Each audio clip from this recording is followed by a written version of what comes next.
할렐루야. 하나님의 은혜가 여러분에게 위로가 되시고 힘이 되시고 또 말씀 따라 살아가는 하루 되시기를 주님의 이름으로 축복합니다. 온라인으로 예배드리는 모든 분들도 하나님의 은혜가 있어서 오늘 하루가 하나님의 영광 보시고 하나님의 은혜 누리시는 하루 되시기를 주의 이름으로 축복합니다. 사무엘하 기자는 이스라엘 역사를 시대 순으로 잘 기술하고 있다가 이제 사무엘하 마지막에 와서는 21장, 오늘 우리가 읽은 21장부터 24장까지는 시간적, 시대적 순서를 무시하고 지금까지 기록하지 못했던 6가지의 사건을 추가적으로 기록해 놓고 보여주고 있습니다. 일종의 사무엘하의 부록이다 생각하면 될 것 같아요. 또한 다윗의 이야기들 중에서 놓친 사건들 있죠. 그것들을 기록해 놓아야겠다 생각했어요. 그래서 다윗의 생애를 마감하기에 앞서서 다윗의 이제 통치 기간 중에 중요한 6가지 사건이 21장부터 24장까지 기록되어져 있어요.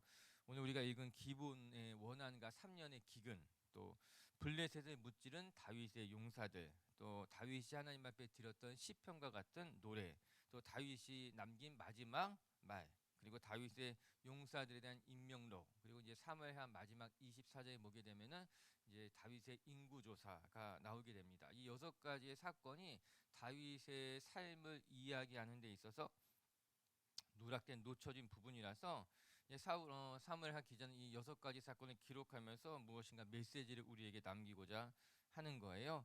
이 6개의 사건을 이제 이번 주 다음 주 묵상하면서 여러분들의 삶에도 하나님의 은혜, 또 성도의 삶이 어떻게 되어야 되는지를 생각해 보시고 기도하는 시간 되시길 주님의 이름으로 축복합니다. 우리 먼저 오늘 1절의 말씀 한번 같이 읽어볼게요. 1절입니다. 시작. 다윗의 시대에 해를 거듭하여 3년 기근이 있으므로 다윗이 여호와 앞에 간구하매 여호와께서 이르시되 이는 사울과 피를 흘린 그의 집으로 말미암음이니 그가 기브온 사람을 죽였음이니라 하시니라. 아멘. 기도하는 다윗의 모습이 보여지게 됩니다. 3년의 기근이 임하게 되자 다윗이 하나님 앞에 엎드려서 기도했어요. 우리가 배워야 하는 중요한 성도의 모습일 것입니다. 다윗은 3년 기근 앞에서 하나님 앞에 은혜를 구합니다. 이 기근을 어떻게 감당해야 될지 하나님 앞에 기도하는 거예요. 이스라엘 백성들을 어렵게 만들었던 이 3년의 기근 앞에서 이스라엘의 왕으로서 하나님 앞에 기도하는 다윗의 모습을 볼 수 있는 것입니다. 그러면 진정한 리더라면 기도해야 할 것이에요. 공동체에 어려움이 생겼을 때 방관하거나 남 탓하는 것이 아니라 하나님 앞에 먼저 기도할 줄 아는 것, 그것이 진정한 리더의 모습이라고 하는 거예요. 공동체를 이끌어가는 거룩한 또 하나님이 세우신 하나님의 왕의 모습이라고 하는 거죠. 또한 시련을 만났을 때 성도가 어떻게 살아가야 하는지도 보여주는 삶의 자세일 수 있을 것입니다. 하나님의 백성, 하나님의 성도들은요, 시련을 만나면요 포기하거나 낙심할 것이 아니라 기도해야 한다는 겁니다. 다윗처럼 시련 앞에서, 고난 앞에서 낙심하지 않고 기도하는 그 모습이 성도의 모습이라고 하는 거예요. 전 우리 빛의교회 성도 여러분들도요, 시련을 만났을 때 기도하는 것으로 말미암아 하나님의 뜻을 발견하시고 시련을 극복할 수 있는 하나님의 백성들 되시기를 주님의 이름으로 축복합니다. 3년의 기근이 쉽지 않은 일일 것입니다. 이 기근이라고 하는 것은요, 사람의 힘으로 어떻게 감당할 수 있는 일이 아니에요. 우리가 노력한다고 해서, 수고한다고 해서 비를 내릴 수 있는 건 아니지 않겠습니까? 그렇기 때문에 다윗은 기도하게 되는 거예요. 내 힘으로 감당할 수 없을 때는요, 기도하는 것이 맞습니다. 내가 감당할 수 없는 일인데 자꾸만 내가 무엇인가 하려고 몸부림치면요, 그것이 오히려 우리에게 짐이 돼요. 올무가 될 수 있다는 거예요. 여러분 기억하시기 바랍니다. 내가 할 수 없는 일은 기도해야 된다. 따라해 보세요. 내가 할 수 없는 일은 기도해야 된다. 이게 정답인 거예요. 내가 할 수 없는 일인데, 내가 감당할 수 없는 일인데, 내가 감당하려고 하면은 그거 감당할 수 없어요. 문제를 풀 수 없어요. 내가 감당할 수 있는 일이 아니라면 하나님 앞에 무릎 꿇으세요. 무릎 꿇으면 하나님이 은혜를 베풀어 주셔요. 시련 앞에서 기도하게 되면 문이 열리게 된다라고 하는 것입니다. 할렐루야. 그럼 이 시련을 통해서 하나님께서 이스라엘 백성들에게 말씀하시고자 하는 것이 무엇일까? 그리고 오늘 우리가 배워야만 하는 영적인 교훈이 무엇일까? 하나씩 생각해 보겠습니다. 첫 번째, 오늘 이 사건을 통해서 우리가 배우는 건 하나님에게 있어서 언약은 너무나 중요한 것이다. 그래서 하나님의 백성들 역시요 하나님의 언약을 지킬 줄 아는 신실한 성도들이 되어야 된다라고 하는 것입니다. 3년의 기근이 왜 나타난 것일까? 다윗이 하나님 앞에 그 해답을 가르쳐 주십니다. 1절의 말씀에 보게 되면요, 사울이 기브온 사람들에게 행한 일 때문이다 이렇게 이야기하고 있는 것 아니겠습니까? 2절 말씀도 한번 마저 읽어볼게요. 2절 말씀입니다. 시작. 기브온 사람은 이스라엘 족속이 아니요 그들은 아모리 사람 중에서 남은 자라. 이스라엘 족속들이 전에 그들에게 맹세하였거늘 사울이 이스라엘과 유다 족속을 위하여 열심히 있으므로 그들을 죽이고자 하였더라.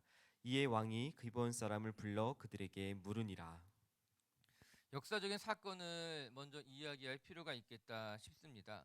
여호수아가 가나안 정복 전쟁을 할 때에 기브온 족속들은 먼 곳에 사는 사람들처럼 자기의 몸을 꾸며가지고 여호수아를 찾아오게 됩니다. 그리고 여호수아를 속여서 언약을 맺게 되는 거예요. 그 땅의 족속들은 다 진멸할 것이라 그렇게 하나님께서 말씀하셨는데 이 기브온 사람들이 먼 곳에서 온 것처럼 위장을 하고 나타나서 우리는 이곳 사람들이 아닌 것처럼 이야기한 거죠. 그래서 여호수아와 언약을 체결하게 됩니다. 그러므로 말미암아 이 기브온 사람들이 전멸당할 위기에서 모면하게 되는 거예요. 그리고 이제 죽임을 당하지 않게 되는 대신 이스라엘을 영원히 섬기는 이제 족속이 되게 된 것입니다. 그래서 이 기브온 사람들은요 이 약속을 지키면서 천한 일도 마다하지 않고 이스라엘을 섬기는 이방 민족이 된 것이에요. 그런데 사울이 그 언약을 깨고 기브온 사람들을 학살하게 됩니다. 쫓아나게 되는 거예요. 특히 다윗이 피난 갈 때 높당에 숨게 되었는데 그 높당의 제사장을 죽이면서 그곳에서 일하는 기브온 사람들을 전멸시키게 돼 학살하게 된 일이 있었어요.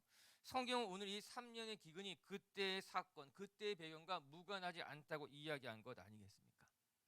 오늘 말씀을 통해 우리가 먼저 기억해야 될 것, 여러분 하나님께서는요 이 언약을 소중히 여기시는 분이다라는 사실입니다. 비록 기브온 사람들이 여호수아를 속이고 맺었던 언약이라 할지라도 그 언약을 지키는 일은 중요했습니다. 이에 여호수아는 이 언약을 소중히 여겨서 기브온 사람들에게 손을 대지 않았어요.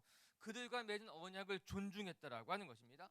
그뿐만 아니라 기브온 사람들 역시도 여호수아와 맺은 언약을 지키기 위해서 성실하게 그들의 허드렛 일을 행하면서 언약을 지켰던 것이 이 역사적인 배경이 되는 거예요. 그렇게 살아왔습니다. 우리 요즘 에스라서 묵상하고 있잖아요. 에스라서에서 예루살렘으로 돌아가 성전을 지키기로 다짐한 사람들 중에 느디딤 사람들이 나오지 않습니까?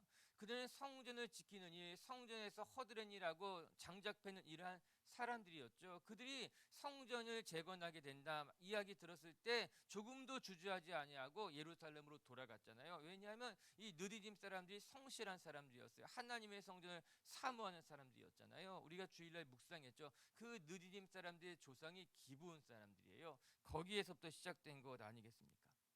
이처럼 기브온 사람들은요 여호수아와 맺은 언약에 따라서 신실하게 살아왔습니다. 자기에게 주어진 일이 비록 허드렛 일이라 할지라도 그 언약이 중요했기 때문에 그 언약을 지킬 줄 아는 이방 민족이 기브온 사람들이었다라고 하는 거예요. 오히려 그 언약을 파기한 인물이 누군가? 사울이 그 언약을 파기했다라고 하는 겁니다. 이에 하나님 보시기에 사울의 행동이 옳지 않았던 겁니다. 이방 민족들조차도 언약을 소중히 여기면서 그것을 지키려고 애썼는데 이 이방 민족보다도 못하게 이 하나님이 세우신 사울이 왕이 이방 민족을 학살하는 모습을 보면서 하나님이 보시기에 합당하지 않았던 겁니다. 저는 말씀을 대하면서 하나님의 사람들이 이방 민족들보다 더 못하다는 거 그거 너무나 가슴이 아픈 거예요. 하나님의 사람들이 이방 민족들보다 더 신실해야 되는데 오히려 더 신실하지 못했구나. 예수님 믿고 따르는 사람들이 예수님 알지 못한 사람들보다 더 약속을 잘 지키고 더 신실해야 되는데 그렇지 못하는구나. 오히려 교회 다니는 사람들이 세상 사람들 앞에 손가락질 당하는 거 보면서 너무나 가슴이 아픈 거예요. 사랑하는 빛의 교회 성도님 여러분, 하나님은요 언약을 지키는 신실한 사람들을 기뻐하시는 줄로 믿습니다. 우리가 교회 다니면서 세상 사람들 앞에서 우리가 더 신실하게 살아가야지, 우리가 더 약속을 잘 지키며 살아가야지, 그래야만 하나님이 영광 받게 되는 것 아니겠습니까? 오늘도 우리 빛의 성도 여러분들이 늘 세상 앞에서 믿지 않는 사람들 앞에서 더 신실하게 언약을 소중히 여기고 지켜나갈 줄 아는 하나님의 사람들 되시기를 주님의 이름으로 축복합니다. 또 한 가지 생각해 보면 하나님은요, 이 사울이 행한 부당한 악행에 대해서 심판하고 계신 거예요. 3년의 기근은 하나님이 내리신 징계였습니다. 오늘 사무엘하 기자가 강조하고 있는 점이 바로 이 점이에요. 사울은 다윗을 추격하다가 무고한 사람들을 학살하는 만행을 저지르게 됩니다. 기브온 사람들은요, 그 당시에 하층민이었을 것이 분명합니다. 이스라엘 백성들을 섬기며 허드렛 일을 감당해야 되는 그들을 사울은 무시했던 거예요. 존중하지 않았다라고 하는 것입니다. 그들을 죽이는 데 있어서 조금도 주저하지 않았던 거예요. 죄책감조차 갖지 못했다라고 하는 겁니다. 이에 하나님은 그런 사울의 모습을 기억하셨어요. 그리고 징계했다. 성경 이야기하고 있는 것 아니겠습니까? 여러분, 우리의 삶에도 부당한 악행이 일어나서는 안 될 것이다. 하나님의 백성으로서 우리가 부당하게 행하는 것, 부당한 이득을 보는 것, 하나님이 기뻐하시지 않는다는 것을 우리가 말씀을 통해 기억해야 할 줄로 믿습니다. 말씀을 계속해서 읽어볼까요? 우리 3절 4절 말씀이에요. 시작. 다윗이 그들에게 묻되 내가 너희를 위하여 어떻게 하랴? 내가 어떻게 속죄하여야 너희가 여호와의 기업을 위하여 복을 빌겠느냐 하니, 기브온 사람이 그에게 대답하되 사울과 그의 집과 우리 사이의 문제는 은금에 있지 아니하오며 이스라엘 가운데서 사람을 죽이는 문제도 우리에게 있지 아니하니이다 하니라. 왕이 이르되 너희가 말하는 대로 시행하리라. 아멘. 왕이 이르되 너희가 말하는 대로 내가 시행할 것이다. 하나님께서 이 모든 일들 3년의 기근이 기브온 사람들에 대한 만행으로 말미암은 것이다 이야기하셨기에 오늘 다윗이 기브온 사람들을 찾아갑니다. 내가 어떻게 해야지만 너희들이 이스라엘을 위해서 축복할 수 있겠습니까? 묻게 되는 거예요.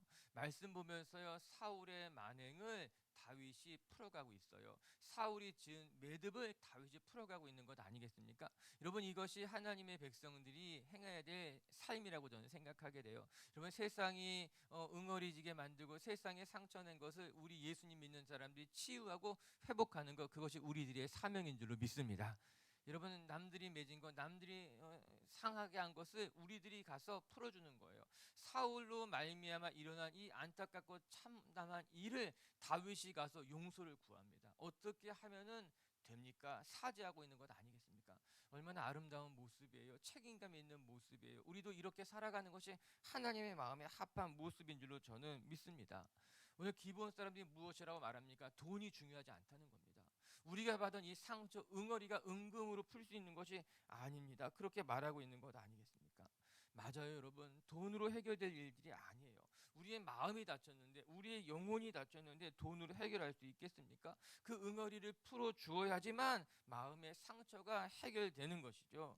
여러분, 우리도 우리 주변에 상처 주는 일, 누군가의 마음에 응어리를 지게 했다면 우리 돌아봐야 되는 거예요. 그리고 용서를 구해야 되는 거예요. 어떻게 하면 내가 그 상처를 치유할 수 있습니까? 회복할 수 있습니까? 물어보는 것이 마땅하다라고 하는 거예요.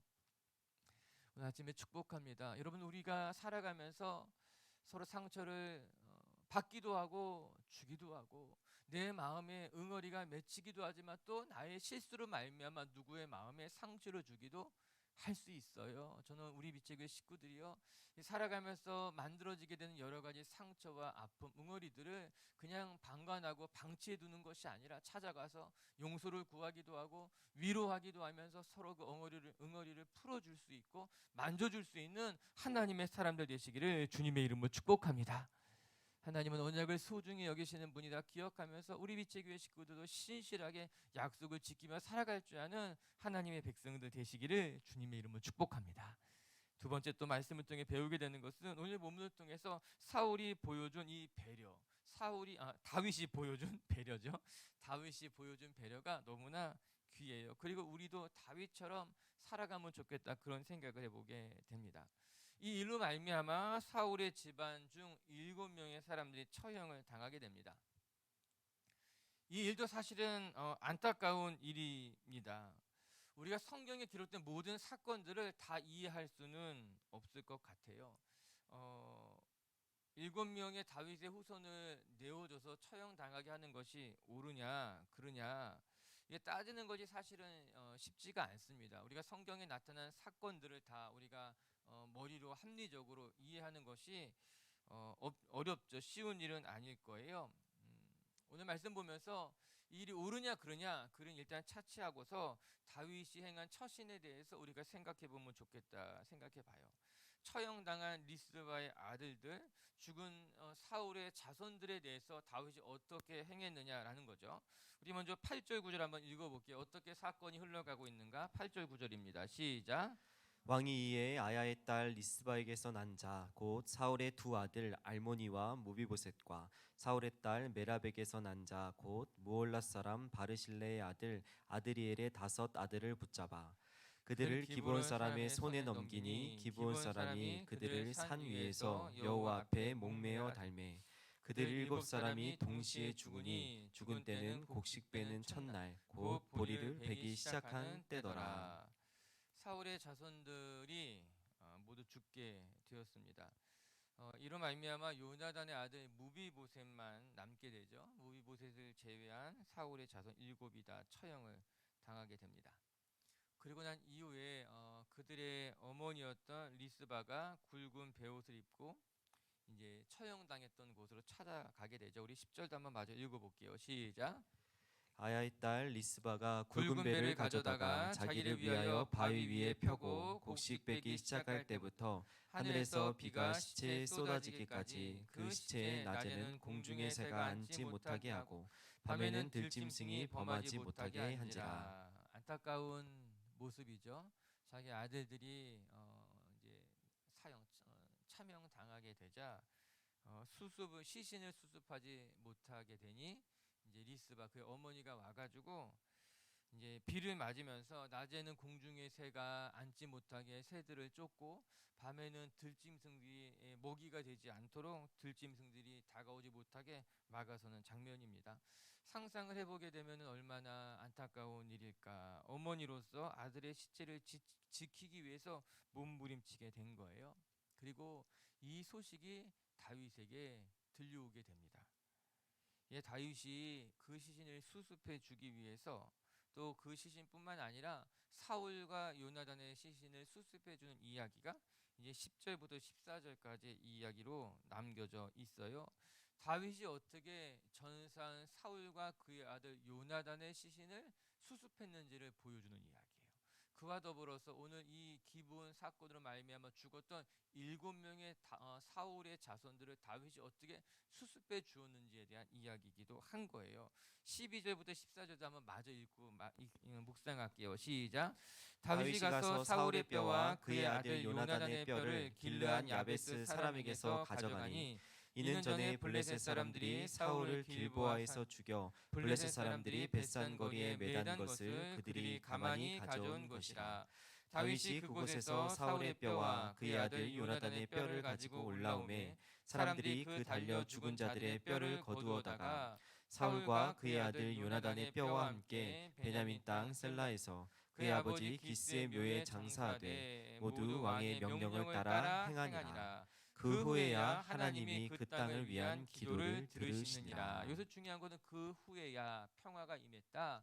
사울의 시신들 또 사울의 자손들의 시신들까지 다 수습하니 그때야 비로소 이 사건이 일단락 되었다라고 하는 거예요. 이것도 참 중요한 이야기예요. 한번 먼저 생각해 보게 되면은 오늘 리스바가 자기 아들들의 시신을 지키기 위해서 몸부림친다는 이야기를 다윗이 듣게 됩니다. 그리고 다윗이 그 시신을 수습해 주려고 작정했어요. 그 7명의 시신을 수습하기 앞서 먼저 수습해야 될 것이 무엇이냐? 사울과 요나단의 시신을 수습해야 되겠다는 생각을 하게 됩니다. 그래서 길르한 야베스에게 가서 그 시신을 가져오게 되는 거예요. 사실 사울과 요나단은 길보아 산 전투에서 죽게 됩니다. 그리고 벳산 성벽에 매달리게 되었는데 은혜를 입었던 길르한 야베스 사람들이 사울과 요나단의 시신을 수습해 줍니다. 그래서 길르한 야베스에 묻어주게 된 거예요. 물론 그곳에서 방치돼 있을 수밖에 없었어요. 그 당시의 묘는 이제 부모의 가족 묘였죠. 특히 사울과 같으면요 이스라엘의 초대 왕이었기 때문에 그의 시신을 잘 수습해줄 필요가 있었는데 다윗이 행하지 못했던 거예요. 다윗의 말년의 때가 아닙니다. 다윗이 이제 왕으로 막 된 이후의 이야기예요. 오늘 사건이 연대기적으로 기록된 것이 아니라 다윗의 생애 가운데 놓쳐졌던 것들 쓰여진 거잖아요. 다윗이 왕이 되고 난 이후 얼마 되지 않아서의 이야기예요. 다윗이 이제 왕이 되고 난 이후에 사울의 시신을 수습해 주기 위해서 찾아갔던 겁니다.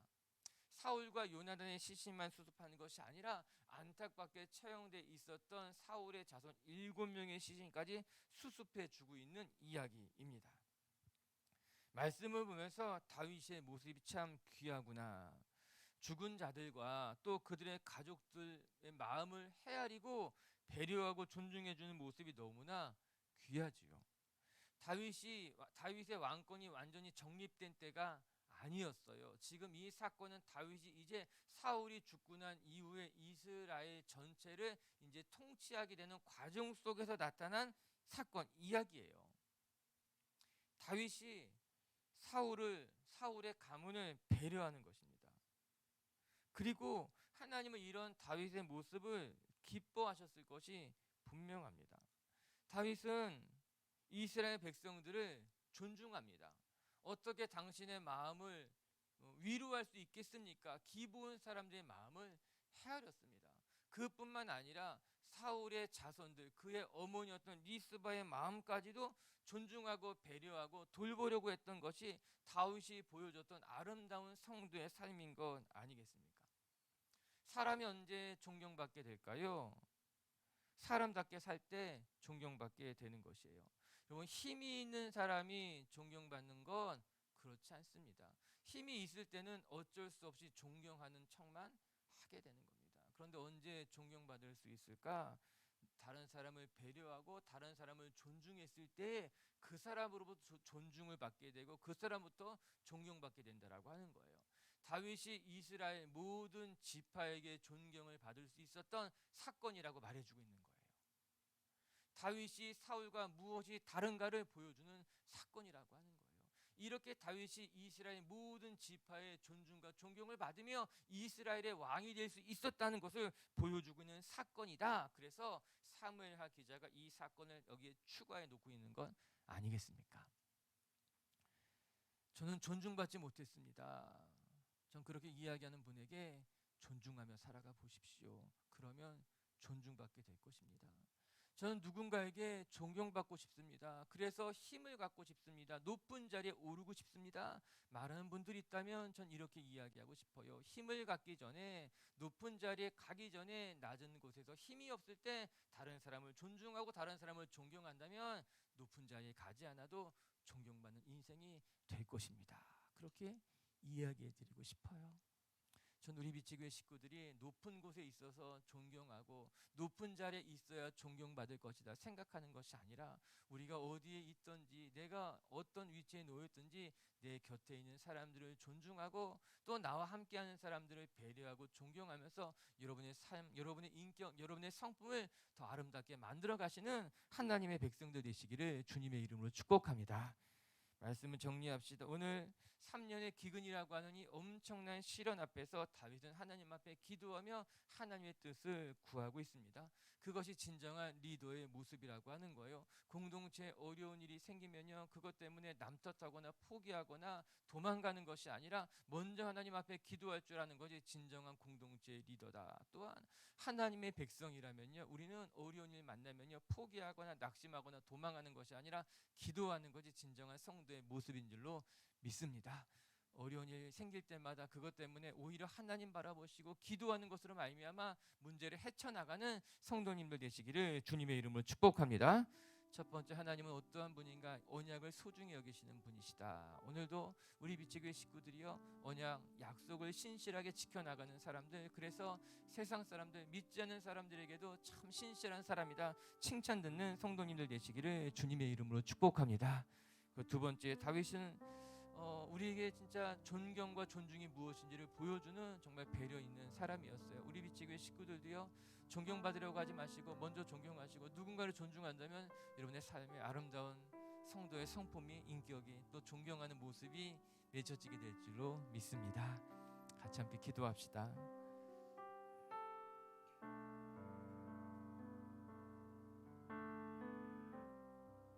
우리 시간 같이 함께 기도할 때, 하나님, 하나님은 사울이 행했던 그 악행을 보시고 사울이 언약을 지키지 않았던 그 모습을 보시고 하나님은 기뻐하지 않으셨습니다. 오늘 말씀 보면서 기도할 것이 하나님, 우리가 맺었던 언약을 신실하게 지켜나갈 수 있는 사람들, 약속을 지킬 줄 아는 사람들 될 수 있도록 하나님 우리의 마음에 성실한 마음, 신실한 마음을 주시고 더 나아가서 우리가 시련 앞에서 기도할 줄 아는 거룩한 주님의 백성들 될 수 있게 성령님께서 인도하여 주시옵소서. 오늘 말씀 기억하면서 우리 먼저 기도하도록 하겠습니다. 기도합시다.